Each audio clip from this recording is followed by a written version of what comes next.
After you've completed your 135 or GPS and have a blueprint of what your business should look like in 2016, the next step is to break down the tasks into chunks that can be implemented on a monthly, weekly basis so that we reach our annual goals. And the technique that we use at Keller Williams in order to accomplish this, and what is really at the heart of coaching and accountability for 2016, is something called the 411.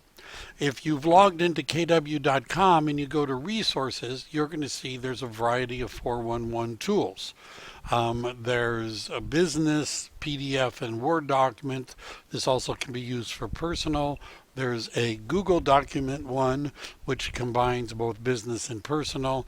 And we could, I don't know, I think it's sort of cool to use the Google Docs, so we're going to use that one. You basically could use any one of them. Some people prefer the Microsoft Word version, but this is a system where we could enter our goals.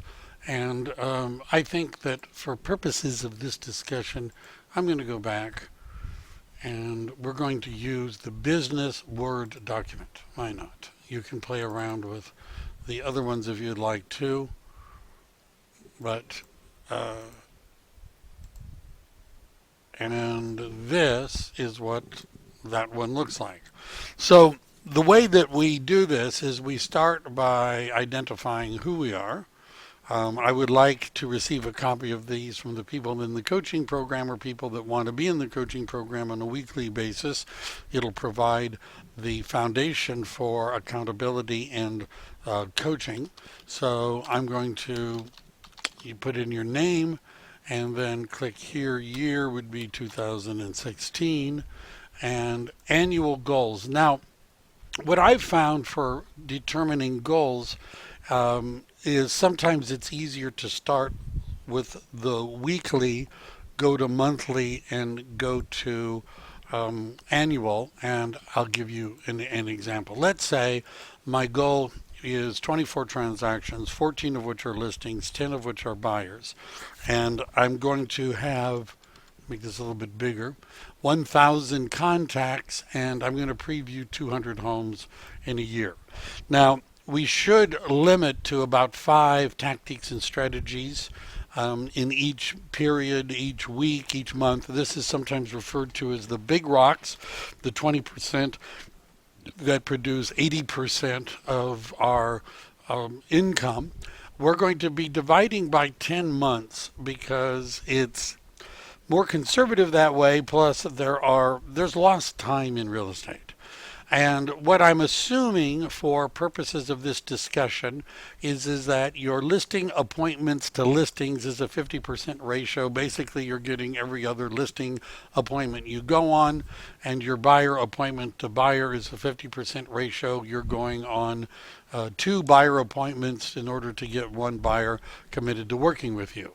Now, at a 50% ratio, if we needed 14 listings, and that would mean we'd have to have 2 appointments for every listing, or 24 listing appointments. If we divide that by 10 months, we come up with 2.4. Let's be conservative and say we need 3 a month. And again, if buyer appointments, if we're closing 50% of those, and we need 10, that means we're going to need 10 transactions. That'll be 20 appointments, or 2 per month. So we're looking at really somewhere in the neighborhood of 5 appointments a month in order to reach that goal. Now, one of the things my mentor used to talk about was, the phrase he used was count your fakes. And what that means is to track your numbers. What we might find over time is that you're doing better than this, you're doing worse than this. Another figure to track is how many contacts do we have to make in order to get a appointment. It could be there. It's what's bandied about a lot in the real estate industry is a 25-to-1 ratio. Again, we want to count our figures. We want to see how many contacts it makes. So what I would like to do is to look at what would some logical applications of that ratio be. Now, one of the things that, people have different goals. And if you were to go to Ignite, the Keller Williams, one of the cornerstone programs, they would suggest as a goal that you make 10 contacts a day. 5 days a week, that would be 50 a week, which would result in a lot of contacts in a year, and you could be on track to do 16 transactions. If you go to Bold, the Bold standard has been raised from 10 to 20.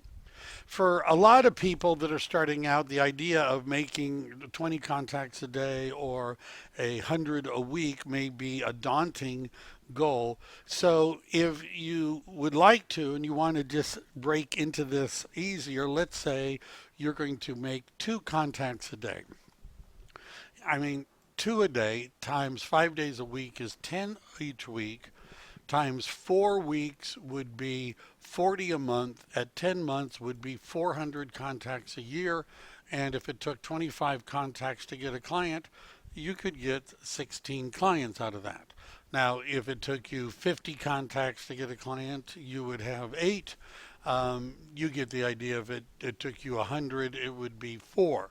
So we don't know. It all depends upon who you're contacting and how you're contacting them and how good your scripts are. Those are other things that we can look at later. All of these planning involves modifications as we go along. If you're thinking, well, I would like to have a more aggressive plan than that, let's say 5 a day. At 5 a day for 5 days a week would be 25 a week. 4 weeks in a month would be 100 a month.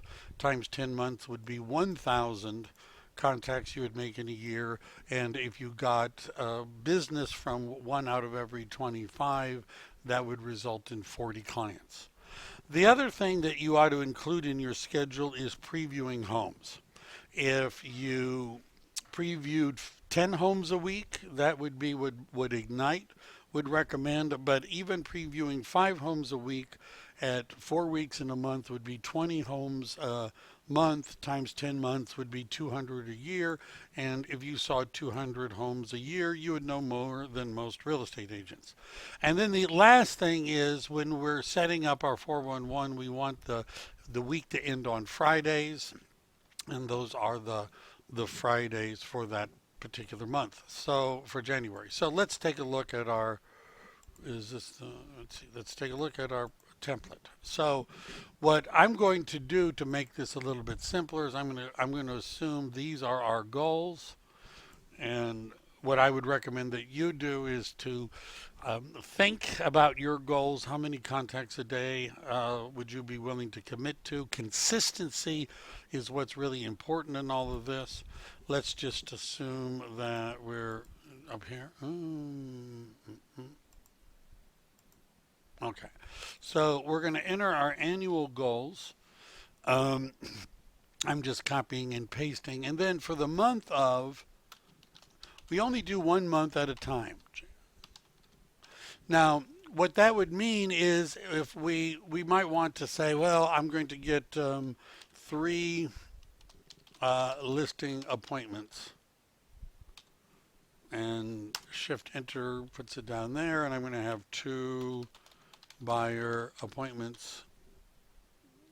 And what else would I want to do? That month I'm going to make 100 contacts, and I'm going to preview 20 homes. Now, there may be other things that we want to do. And in other words, I usually just would tab over a little bit, and I might want to have my listing presentation finished and ready to go. I might want to have the buyer consultation finished. And another goal would be to have the 33 touch campaign, TOUCH, completed. Right? But we don't want to overdo that.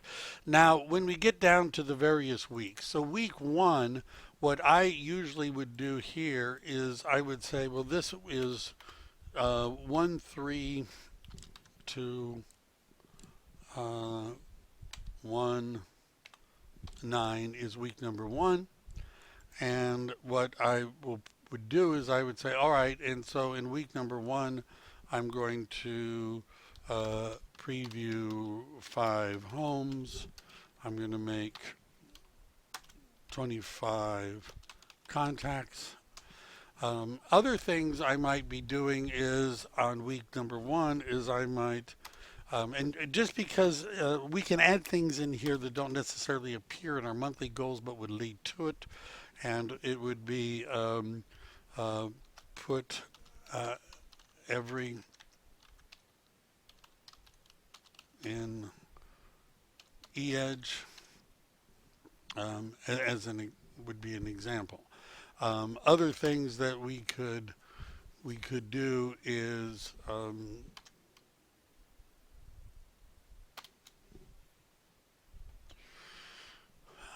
putting everybody in e-edge, importing our database, watch, um, let's say 3 KW Connect videos.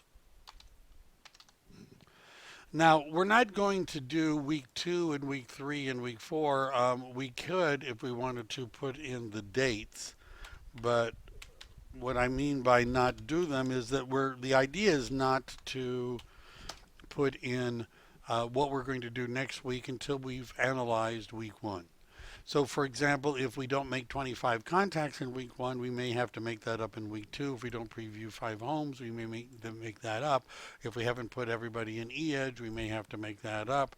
If we haven't watched the KW Connect videos, you get the idea. And we're going to be spending a little more time on this in the coaching sessions, but what I'm encouraging everyone to do is to spend a little bit of time and think about this. Ideas for what we're going to do on a monthly and weekly would actually come from our 135 or GPS. If you, for example, put down expired listings as something that you might want to do, I could make this a research expired listing prospecting. And so we could actually schedule these things. Some people like to do the numbering. I find that causes trouble, so I'm not going to do that. And then anyhow, what I would like to do is every Monday to see what your 411 was for the previous week. And then when we meet in group and individual sessions during the week, we're going to discuss how we're doing with the 411 and what modifications we could make in order to be more successful. That's it. Wait for more. Looking forward to a great year in 2016.